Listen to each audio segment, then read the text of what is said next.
عليكم ورحمة الله وبركاته. بسم الله الرحمن الرحيم. الحمد لله جل جلاله العظيم سلطانه الواضح برهانه المبسوط في الوجود كرمه وإحسانه. اللهم صل وسلم على سيدنا وحبيبنا وشفيعنا ومولانا محمد وهو حبيبه وعلى آله وصحبه وسلم تسليما كثيرا. سبحانك لا علم لنا إلا ما علمتنا إنك أنت العليم الحكيم ولا حول ولا قوة إلا بالله العلي العظيم. Yang sama-sama kita muliakan imam masjid kita, Imam Masjid Nurdin. Mudah-mudahan Allah memberikan kesehatan kepada beliau. Ada para alim ulama kita, guru-guru kita yang hadir pada kesempatan malam hari ini, bapak-bapak, ibu-ibu, jamaah kajian Islam ba'dal maghrib di Masjid Nurdin Hasanah. Kita berdoa kepada Allah Subhanahu wa taala, semoga kita termasuk orang-orang yang senantiasa mendapatkan ampunan dari Allah Subhanahu wa taala atas segala dosa-dosa kita, yang Allah berikan hidayah serta taufik dan inayahnya kepada kita semua. Amin ya rabbal alamin. Pada minggu lalu telah kita belajar untuk ma'rifat kepada Allah Subhanahu wa taala melalui mengenal nama Allah Al-Qawi dan Al-Matin, ya. Itu nama yang ke-54 dan ke-55. Adapun malam ini kita akan mengenal nama Allah Subhanahu wa taala Al-Wali. Al-Wali adalah nama Allah Subhanahu wa ta'ala yang ke-56. Dari beberapa pendapat tentang makna Al-Wali, kita ambil satu makna, yaitu yang mencintai orang-orang yang dikehendaki daripada hamba-hambanya dengan cinta yang khusus. Al-Wali artinya yang mencintai hamba-hamba yang diberikannya secara khusus cintanya kepada hamba-hamba yang diinginkannya atau yang dikehendakinya. Karena itu kita mengenal istilah waliullah, kekasih Allah, jamaknya auliaullah. Secara umum kata Syekh Muhammad Bakhit hafizahullah ta'ala wa nafa'ana bihi wa bi'ulumihi fid dharain. Secara umum Allah Subhanahu wa ta'ala mencintai orang-orang yang beriman. Yuhibbuhum wa yuhibbunah. Dalam Al-Quran Allah berfirman, Allah mencintai mereka dan mereka pun mencintai Allah. Walladzina amanu asyaddu hubban lillah. Dan orang-orang yang beriman itu bersangatan cinta mereka kepada Allah Subhanahu wa ta'ala. Itu secara umum artinya mencintai orang-orang yang beriman, baik imannya itu hanya 5 atau 10% sekalipun atau lebih. Namun dari sekian banyak orang-orang yang beriman itu, ada orang-orang tertentu yang mendapatkan cinta khusus dari Allah Subhanahu wa ta'ala. Bagaimana firman Allah, Allahu waliyul ladzina amanu yukhrijuhum minadh dhulumati ilan nur. Al-Baqarah 257. Artinya Allah Subhanahu wa ta'ala mengasihi orang-orang yang beriman. Dia keluarkan mereka dari kegelapan menuju cahaya. Allah mengasihi dengan cinta yang khusus kepada orang-orang yang beriman. Dan sebagaimana firman Allah, lahum darus salam 'inda rabbihim wa huwa waliyuhum bima kanu ya'malun. Al-An'am 127. Bagi mereka disediakan Darussalam, nama syurga, yaitu syurga Darussalam pada sisi Tuhannya, dan Dia mengasihi mereka disebabkan apa yang telah mereka perbuat. Allah mencintai hamba-hamba mukminnya yang khusus atas apa yang mereka amalkan. Kemudian kata beliau, apakah tanda-tanda hamba yang telah mendapatkan cinta yang khusus dari Allah Subhanahu wa ta'ala, supaya kita bisa mengukur diri kita, apakah kita ini sudah mendapatkan cinta yang khusus itu atau tidak, atau belum, katakanlah. Karena kalau kita sudah mendapatkan cinta yang khusus dari Allah Subhanahu wa ta'ala, dalam Al-Quran disebutkan, ala inna awliya Allahi la khawfun alaihim wa la hum yahzanun. Yunus 62. Ingatlah bahwasanya kekasih-kekasih Allah itu mereka tidak merasa takut dan tidak pula mereka berduka cita. Mereka tidak akan mendapatkan kesedihan, keluh kesah dan huru hara, baik menjelang kematian atau setelah kematian nanti.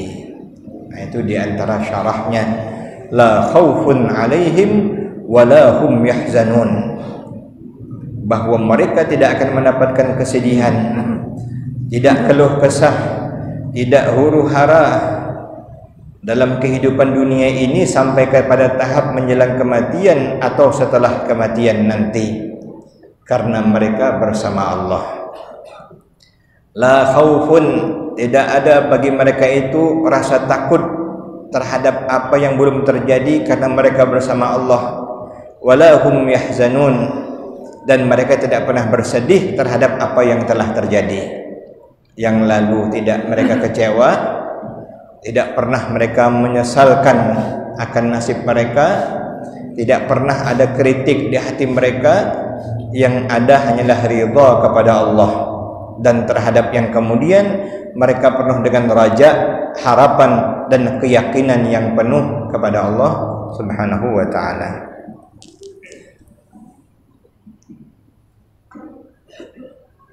Ada 9 tanda-tanda bagi orang-orang yang mendapatkan cinta yang khusus dari Allah Subhanahu wa ta'ala, kata beliau. Yang pertama, orang yang mendapatkan cinta khusus dari Allah itu Allah Subhanahu wa ta'ala memujinya. Maka pertanyaannya, apakah kita sudah dipuji oleh Allah Subhanahu wa ta'ala? Untuk mengetahui bahwa Allah Subhanahu wa ta'ala memuji kita atau tidak, yaitu melalui lisannya atau pujiannya dari orang-orang yang soleh. Kalau ada orang soleh yang memuji kita, maka itu isyarat dari pujian Allah Subhanahu wa ta'ala kepada kita. Karena orang-orang soleh tidak mau memuji orang sembarangan. Orang-orang soleh yang sesungguhnya tak suka menjilat orang, tak suka mengambil muka, tapi jika mereka memuji, mereka jujur dari hati mereka. Nah, kita ini kan makam seperti kita masih suka dipuji orang, padahal kita tidak tahu yang muji itu jujur apa ngejek sebenarnya, ya? Muji atau ngejek. Nah, perasaan kita memuji kita. Nah, Nabi ada mengajarkan kepada kita, di antaranya adalah Allahumma ja'alni khairan mimma yazunnun. Ya Allah, jadikanlah aku lebih baik daripada apa yang mereka sangkakan kepadaku. Waghfirli bima yaqulun. ampunkan waghfirli bima la ya'lamun, ampunkan aku ya Allah. Orang yang memuji aku ni tak tahu siapa aku sebenarnya. Aku masih bandit lagi, masih banyak dosa lagi. Orang ni muji aku orang baik, sementara aku sadar aku bukanlah sebenarnya yang pantas dipuji. Ampunkan aku ya Allah. Wala tu'akhidni bima yaqulun, ampunkan dan janganlah engkau hukum aku ya Allah terhadap pujian orang tersebut kepadaku, padahal aku bukan layak menerimanya. Dalam sebuah hadis Nabi kurang suka jika ada orang memuji orang berlebih-lebihan, apalagi yang dipuji itu terus orangnya. Dan jika isyaratnya adalah isyarat memuji karena ingin menjilat ukuran dunia, maka ada sebuah ungkapan dari Nabi terhadap orang yang memuji tersebut, bahasanya kurang lebih hamburkan debu ke muka orang tersebut. Tapi tidak mungkin pula kita melakukannya. Tapi kalau dia berlebih-lebih niat muji kita, berarti ada maunya tuh. Kalau kita kebanyakan semacam kita. Tapi kalau orang-orang sholihin, orang-orang yang memang dekat dengan Allah, mereka bukanlah jenis orang yang suka memuji dalam artian menjilat, mencari muka, tapi memang mereka memuji dengan ikhlas, muncul dari hati nuraninya. Dan itu adalah ciri atau tanda, kata guru kita Syekh Bakhit, dari orang yang dicintai Allah, maka orang pun mencintainya. Maaf, saya ingin mengajak sama-sama supaya tadi boleh nanti dicari lagi bacaan doa kalau dipuji orang. Ikuti bismillahirrahmanirrahim. Allahumma ja'alni khairan mimma yazunnun waghfirli bima la ya'lamun wa la tu'akhidni bima yaqulun. Ya Allah, jadikanlah aku lebih baik daripada yang disangkanya. Ampunkan ya aku ya Allah karena dia belum tahu siapa aku sebenarnya. Jangan kau hukum aku ya Allah terhadap pujiannya yang sebenarnya aku tak layak menerimanya. Itu di antara doa yang diajarkan oleh Rasulullah sallallahu alaihi wasallam.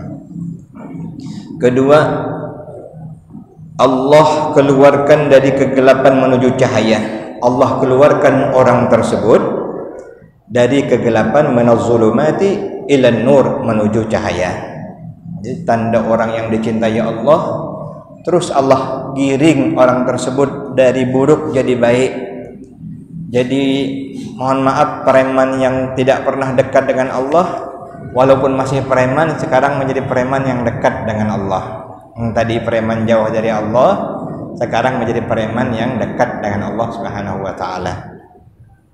Kata orang, mending preman yang tobat dibanding dengan mantan kiai, katanya. Karena preman yang tobat menjadi bagus.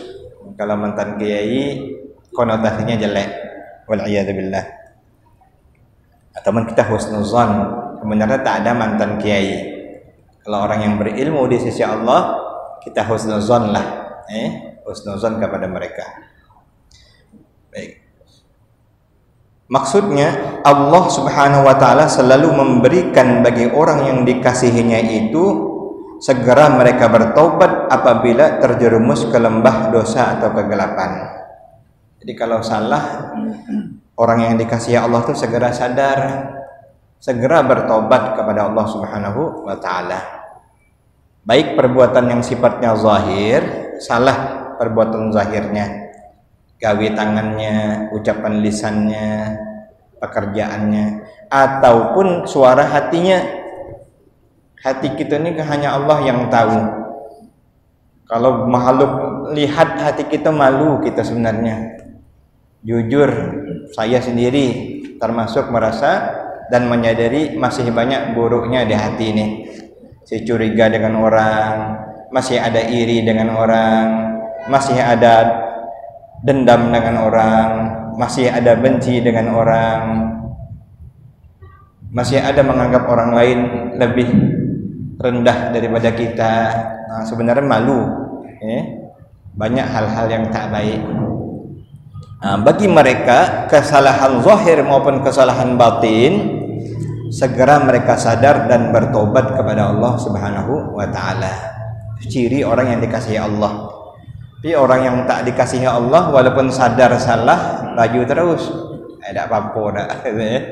Baik zahir tak apa-apa, baik batin dianggapnya tak apa-apa. Terus. Orang yang dikasihi Allah segera bertobat. Cepat mereka ditarik oleh Allah, diingatkan Allah tu cepat. Namun kadang-kadang sesuai makamnya, tegurannya keras.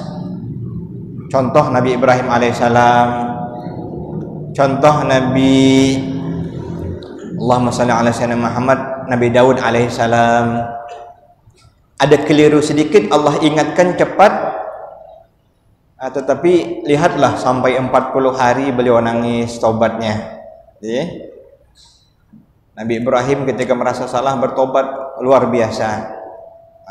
Itulah yang diikuti wali-wali Allah. Kalau salah itu luar biasa, mereka menyesalnya.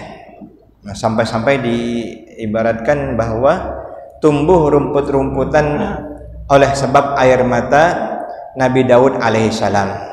Makanya di antara doa sujud sajadah itu dalam sebahagian kitab fikih yang lebih lengkap ada tambahannya, sajada wajhiya lilladzi khalaqahu wa sawwarahu wa syaqqa sam'ahu wa basarahu bihawlihi wa quwwatihi fatabarakallahu ahsanul khaliqin. Allahumma ja'alhu li 'indaka ajra. Waj'al waktubhi li Allahumma aktub li biha 'indaka ajra waj'alhu li 'indaka zuhra waqbalhu minni kama qabiltahu min 'abdika Daud alaihissalam. Ya Allah, jadikanlah sujudku yang kulakukan ini sebagai pahala di sisimu, sebagai bekal nanti di akhirat, dan terimakanlah sujudku ini sebagaimana engkau telah menerima sujudnya Nabi Daud alaihissalam. Itu diantara bacaan sajadah yang lengkap. Bolehlah kita tengok-tengok di internet nanti itu ya. Tapi yang kita baca sudah bagus insyaAllah. Yang ketiga, Allah mudahkan sebab-sebab takwa kepadanya, yaitu segala sebab takwa selalu terbuka lebar untuknya. Apabila berteman, dapat teman yang baik-baik, teman yang menolongnya bertakwa. Ini ciri orang yang dicintai Allah. Dia ingin dekat dengan Allah, Allah mudahkan dapat kawan baik-baik, dapat majlis-majlis ta'lim, termasuk nanti dapat istri yang salihah, dapat suami yang baik. Istri dan suami mendukung untuk berbuat takwa. Kalaupun punya anak, Allah beri anak yang mendukung orang tuanya untuk bertakwa. Baik-baik jadinya, diberikan Allah hal-hal yang memudahkannya, termasuk kesempatan, kesehatan, di antaranya.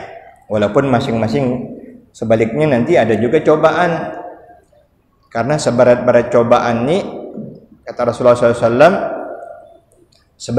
seberat-berat cobaan adalah bagi para anbiya dan mursalin. Tsummal amsal fal amsal, lalu orang-orang yang mengikuti mereka. Yang paling berat cobaan Nabi dan Rasul, para sahabat, para aulia, itu berat-berat cobaannya. Para ulama, berat-berat cobaannya. Yang keempat, Allah letakkan orang tersebut diterima di permukaan bumi Allah. Maksudnya, jika dia memberikan saran atau pendapat, diterima oleh orang lain. Apabila orang selalu bahkan orang menantikan saran darinya, ini juga tanda, salah satu tanda ia mendapat cinta yang khusus dari Allah. Dia disukai di muka bumi, nasihatnya didengarkan, apa yang dibicarakannya ditaati, sarannya diterima tanpa orang ragu. Nah, itu ciri dia salah satunya. Kemudian ciri kelima, Allah cintakan kepada akhirat dan ahli akhirat. Dengan nama Allah Al-Wali, maka orang yang dicintai Allah itu cinta kepada Allah, cinta kepada akhirat, cinta kepada ahli akhirat. Lengkaplah cinta kepada Allah, tentunya cinta kepada Rasulullah, cinta kepada akhirat dan abnaul akhirah. Siapa saja yang mengikuti Rasulullah sallallahu alaihi wasallam, mencintai Allah dan Rasulnya dan mengutamakan akhirat. Artinya ia tidak takut datangnya kematian. Kepada akhirat dia cinta sampai kepada tahap datangnya kematian pun tidak takut. Bahkan ia rindu akan kematian tersebut. Seperti Sayyidina Ali. Sayyidina Ali itu merindukan kematian. Karena dengan kematian dia berjumpa dengan kekasihnya, dengan Allah Subhanahu wa taala, dengan Rasulullah sallallahu alaihi wasallam. Sayyidina Bilal bin Rabah waktu ingin meninggal dunia, istrinya menangis. Padahal dia senyum tertawa. Kenapa engkau menangis wahai istriku? Engkau mau sakaratul maut, kata bininya. Tidak, aku bahkan bergembira, jangan kau takut. Aku senang. Kata beliau, ghadan alqal ahibbah Muhammadan wa sahbah. Besok aku berkumpul lagi dengan para kekasihku, Nabi Muhammad dan para sahabat-sahabatnya. Itu kalau sudah makamnya. Kalau kita jauh takut pasti kita ya, banyak dosa, masih banyak kesalahan, masih banyak amanah. Tak ampun kepada Allah. Kemudian yang kelima, yang keenam, Allah sabarkan ia menerima cobaan. Jadi ciri orang yang dicinta Allah itu sabar menerima cobaan. Makanya macam Nabi Ayub alaihissalam sakit, Nabi kita Muhammad SAW paling berat cobaan. Kekasih Allah berdakwah ke kota Taif, bukan disambut mesra, bahkan dilempari dengan batu-batuan. Seluruhnya, sampai tua, sampai muda, sampai anak-anak ikut mengusir Nabi, sampai berdarah kaki Nabi. Dan riwayat jidat Nabi pun berdarah. Cuman beliau tahan jangan sampai jatuh ke tanah darahnya itu ya. Datang dua malaikat menawarkan, maukah kami timpakan gunung Akhsyabain antara Mekah dan Taif kepada mereka ya Rasulullah. Nabi bahkan mengatakan, Allahumma hdi qaumi fa innahum la ya'lamun. Ya Allah, tunjukilah kaumku, mereka belum mengetahui lagi kebenaran. Allahumma inni uridu an takhruja min aslabihim ay yakhruja min aslabihim may yu'minu bika wa yuwahhiduk. Aku ingin lahir dari rahim-rahim mereka orang-orang yang beriman dan mentauhidkanmu ya Allah. Padahal seluruh kampung itu ngusir Nabi, ngelempari Nabi. Sudah ditawarkan hukum apa tidak? Tidak. Nah, Nabi itu diantara akhlak beliau yang mulia, sabar nih. Apabila ia mendapat cobaan, orang yang sabar mendapat cobaan dari Allah, ia terima dengan lapang dada dan jauh dari keluh kesah, tidak ada i'tirad, baik secara lisan maupun secara hati. Mungkin kita tahap lisan sudah kurang, tidak banyak lagi ngeluh. Kalau dulu masih banyak ngeluh, buntu aku nih, tidak ada duit aku nih, pening pala aku nih, banyak keluhan kita. Mungkin sekarang sudah kurang lisan kita, tapi hati kita masih, kapan kabul doa aku nih, lambat nian kabul doa aku nih. Orang yang dicintai Allah sabar, tidak ada lagi yang namanya keluh kesah itu. La khaufun alaihim wala hum yahzanun. Karena Allah memberikan ketabahan di dalam hati mereka. Ketujuh cirinya, Allah Subhanahu wa taala mudahkan sebab-sebab berbuat kebaikan kepada orang yang dicintainya. Orang yang dicintai Allah secara khusus mudah mengerjakan segala amal kebaikan yang apa saja yang ingin dilakukannya. Jika nak berniat melakukan amal saleh, dimudahkan Allah. Sehingga dapatlah dia beramal saleh itu dengan sebaik-baiknya. Dia dapat melewati gangguan-gangguan apa saja yang merintanginya. Cuman tahap ujiannya nanti banyak juga. Tahap ujian nak sampai ke tahap ini. Tahap ujian yang paling berat antara lain dari bini dan anak. dan harta tentunya ya. Inna min azwajikum wa auladikum aduwwul lakum. Di antara bini-bini kamu, anak-anak kamu ada yang menjadi musuh kamu. Itu sudah salah satu ujian. Bahkan dalam ayat yang lain fitnah merupakan ujian. Jadi dapat dilewati tahap-tahap awal, nak dekat dengan Allah, nak rajin ke masjid, nak rajin ke pengajian, dipengaruhi bini. Tak usahlah bang, kita jalan-jalan ke Jamtos misalnya. Itu tahap-tahap ujian. Tapi kalau lama-lama, alhamdulillah istrinya pun mendukung. Pergi bang ngaji bang, rugi tak ngaji, itu didukung ya. Kedelapan ciri orang yang dicintai Allah, kata guru kita Syekh Muhammad Bakhit hafizahullah.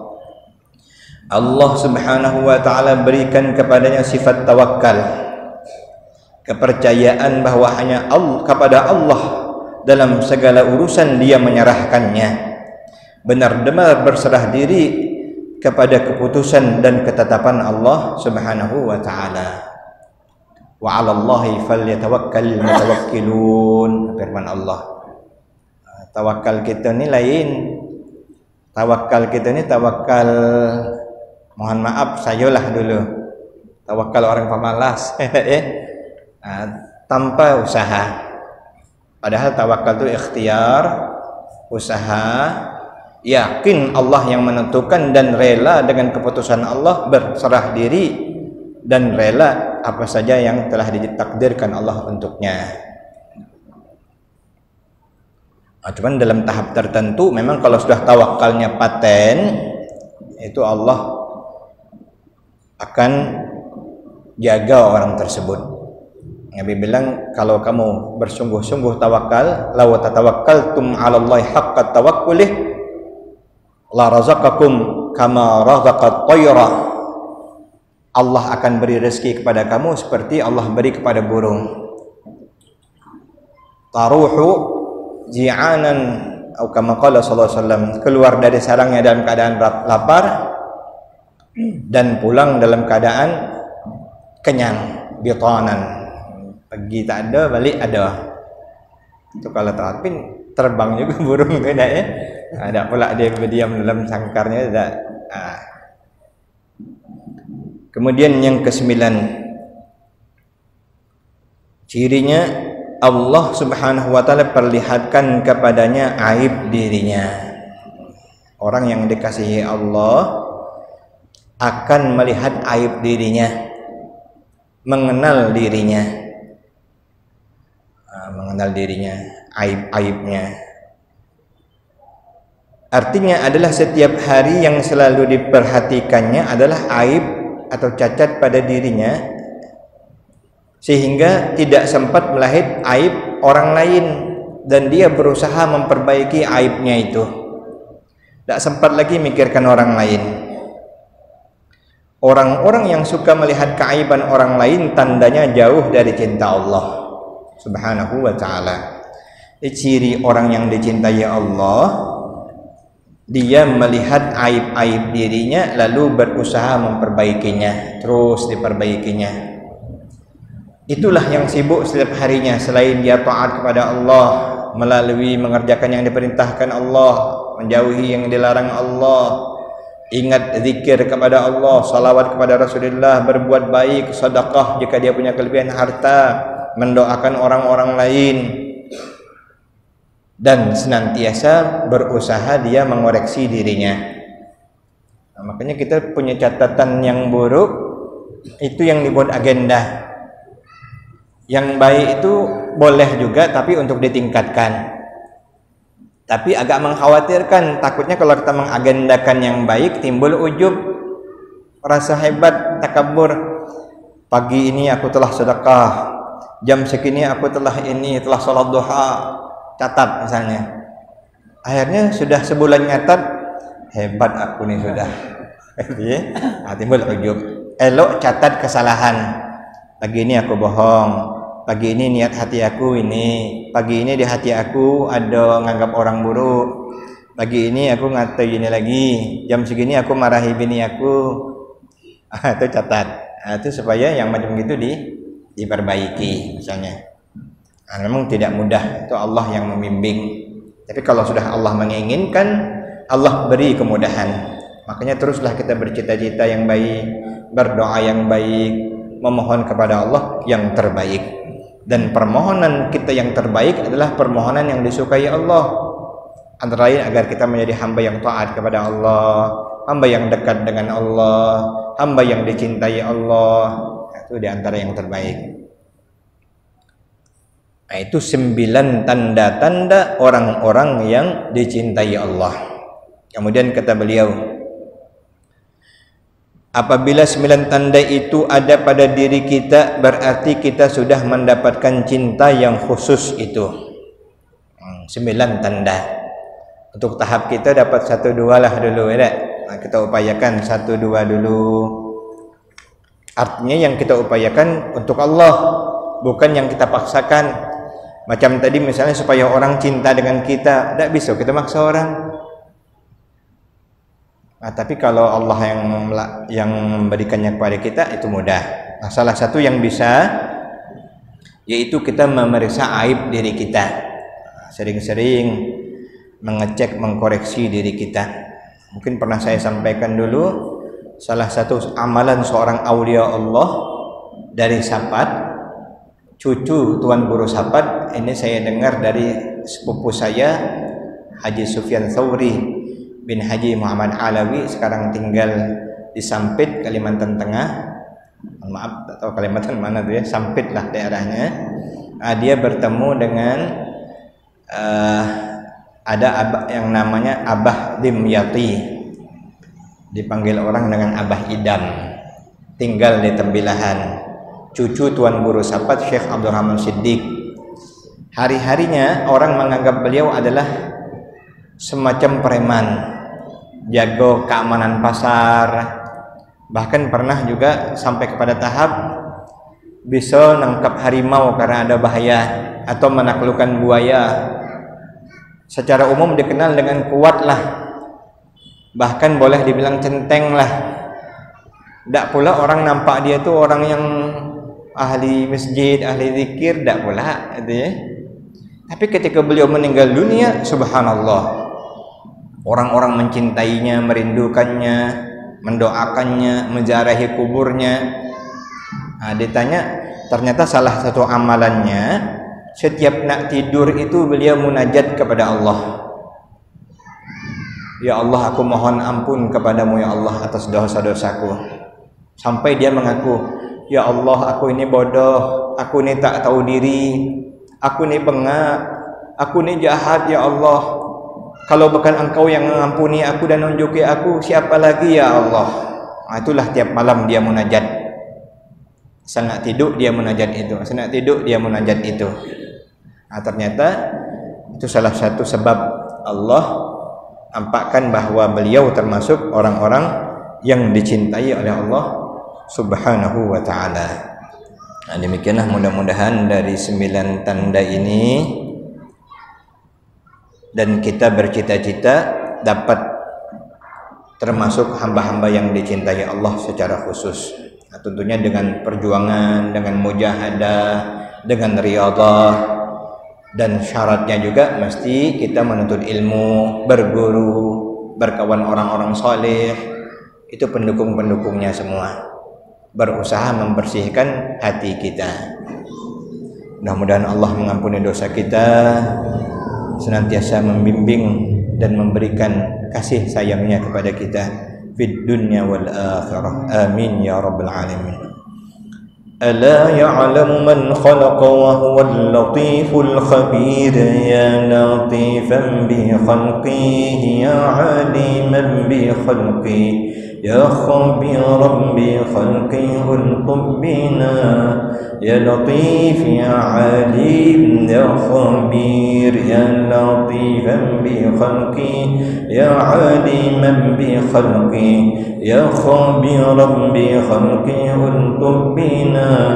يا لطيف يا عليم يا خبير يا لطيفا بخلقي يا عليما بخلقي يا خبيرا بخلقي الطف بنا يا لطيف يا عليم يا خبير يا لطيفا لم يزل الطف بنا فيما نزل إنك لطيف لم تزل الطف بنا والمسلمين يا لطيفا لم يزل الطف بنا فيما نزل إنك لطيف لم تزل الطف بنا والمسلمين يا لطيفا لم يزل الطف بنا فيما نزل إنك لطيف لم تزل الطف بنا والمسلمين آمين يا الله يا رب العالمين.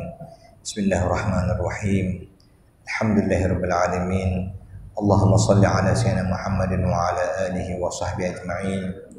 اللهم يا ولي الحسنات ويا رافع الدرجات ويا محقق الأمنيات ويا شافي الأمراض ويا رافع الدرجات يا إله الأولين والآخرين اللهم تب علينا وعافنا واعف عنا اللهم استرنا بسترك الجميل اللهم استرنا بسترك الجميل اللهم استرنا بسترك الجميل اللهم علمنا ما ينفعنا وانفعنا بما علمتنا وزدنا علما اللهم اجعلني ممن قلت في حقهم